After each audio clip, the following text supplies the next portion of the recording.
Good afternoon. I just finishing up my route. Wanted to talk a little bit about a subject that segues straight from the conversation the other day about procedural safeguards and how they let you move with rapid expression of your motives without necessarily a consequence, because you're operating within this framework that you've structured that prevents accidents. Well, another safeguard is when you have intuitive control systems for your motors. And the way that I've set my mowers up is to be in observance of natural. I don't try to retrain my brain. And then where that comes in is I have the dual foot lifts and I ride with my feet on them all the time. And in fact, most of the time expressing some pressure. And that lets me feel as well as be ready to break over the amount of force that is necessary to raise the deck quickly. See, what I mean by not retraining my brain is that the natural reflex of reaction in fight or flight situations would be into the leg, the nerve response straight into the leg, and more specifically into the toes. As more times than not, when I catch periphery vision of approaching car, in your periphery and the side vision, I'll find myself jump quite high and out of the way if possible. Instinctively reactionary. And as it occurs to me, my knees didn't bend. It's like your calf muscles immediate contraction, and you're moving you're removing your torso from the danger. Okay, so that's where I don't really care for that's why I don't really care for the standard thing, because there's going to be two natural reactions. One is to brace, and one is to move. Okay, so I achieve both with the scenario that I have, because by pushing with both legs equilaterally on my deck lifts, it is affecting a bracing of the torso into the seat back, okay, which is securing me. And while I'm secured in my torso, it gives me more accurate control out through my dexterous appendages, which is my legs and feet and ankles, and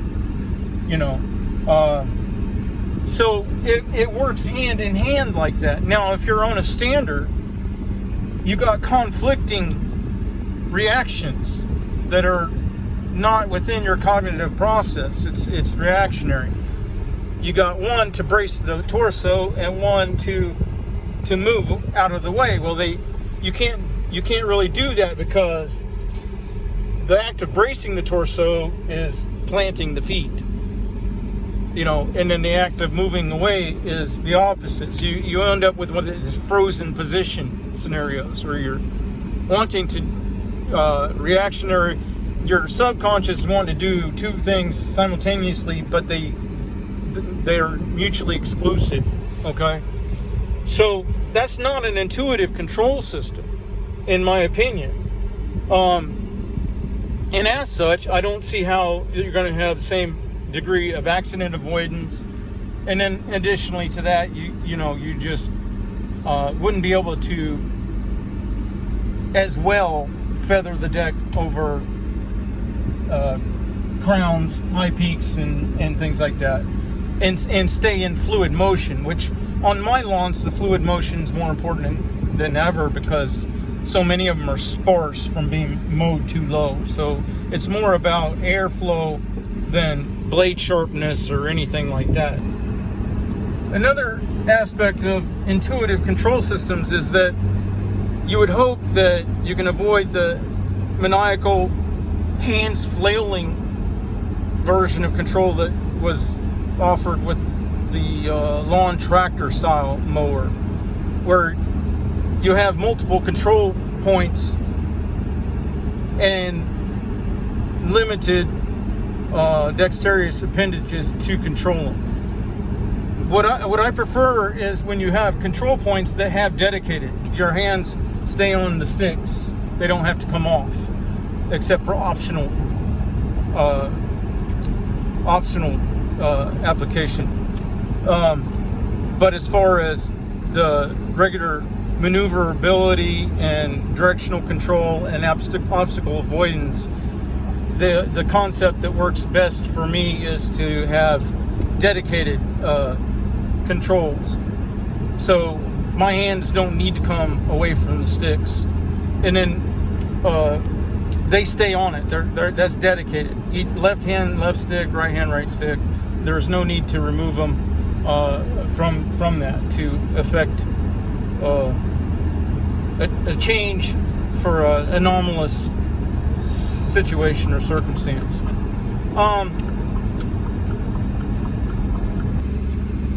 When I came from wheelchair bound to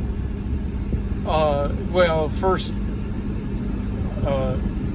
work that I felt useful at was basically a lateral transfer from the wheelchair over to a zero-turn mower seat. But that perspective gave me great appreciation for not wasting dexterous appendages. And what I was looking at back then was products similar to the Chariot that actually was in the GIE, I think 4 years ago.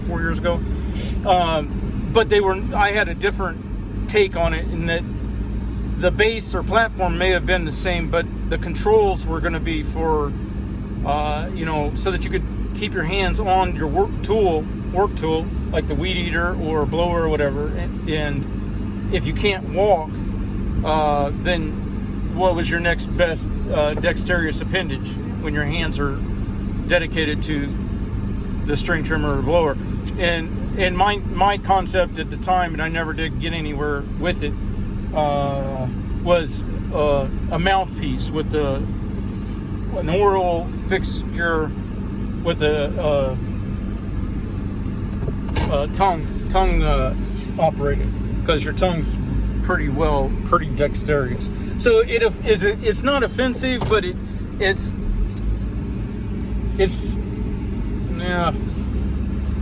tough to see mowers that are being designed now that have no regard for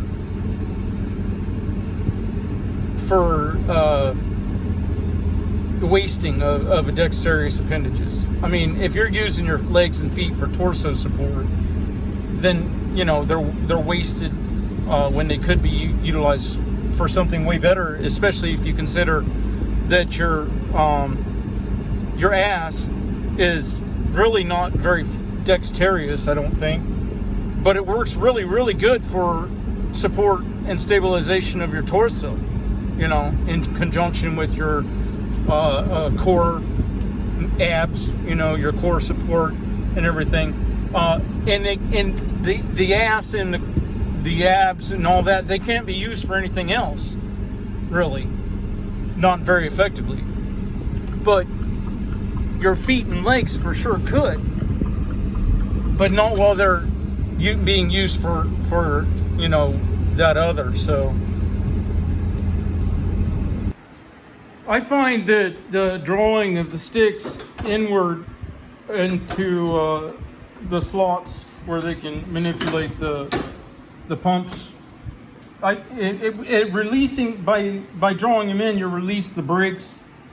I find that to be very intuitive. So you can see the mechanism there in movement. I find that is operationally very intuitive, and so therefore I want to say good job, Hustler.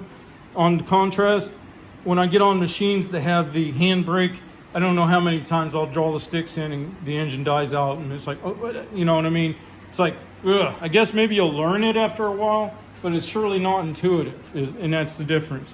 And then another aspect of intuitive control, I don't know if this thing will work because I haven't ran it for a long time, and then there's a chance that those batteries could be dead because of natural, what do you call it? Lead acid batteries. They have a natural charge draining that you can't overcome. And I don't have the other engine on here. See, the engine runs the charging system. So anyway, when I first did this remote control, I did it with 2 sticks, right? Like tank style driving. But what happened was, when the machine came towards me, then it was inverted. And trying to retrain your brain every time the machine came towards you was no good, man. So I went to this pistol where you're biasing your torque from one side to the other, and then your forward and back is your flexing of your finger. And in that way I corrected that counterintuitive. Now disregard that there's no front wheels on it and that the engine's not running, which it does need to run because that's what charges the pack, because it's connected to a 24-volt alternator. But so that aside, that's not what I'm trying to demonstrate because it's in the middle of redesign here. What I'm trying to point out is there's a huge difference between intuitive control and where you have to be cognitively thinking about this and that and this and that. And that's what I think avoids accidents. So I don't think that it's an option. It should be an option. I think it should be a requirement, at least for yourself, when you're looking at machines. If you get on it, in my opinion, and either after a very brief period of time, if it's not something that's think done, you know, that's what I used to call it, think done. You just think it in muscle memory, and it makes it happen. You know what I'm saying? So that's my opinion on intuitive control systems. And what I was talking about on the dual foot lift is these. You know, because then it gives you escalated stages of engagement. When I see something that I didn't expect in a lawn, the first thing that happens is my feet react, and I don't even have to think about it, and I'm getting that deck sky high. And then, you know, if it's still an issue, then I'm pulling back on the sticks, and see, so I'm still got the dedicated control points. And then finally, you know, then I'm reaching over to shut down the PTO, and hopefully there was no damage. But all right, I'm gonna get back to work. Y'all have a good day.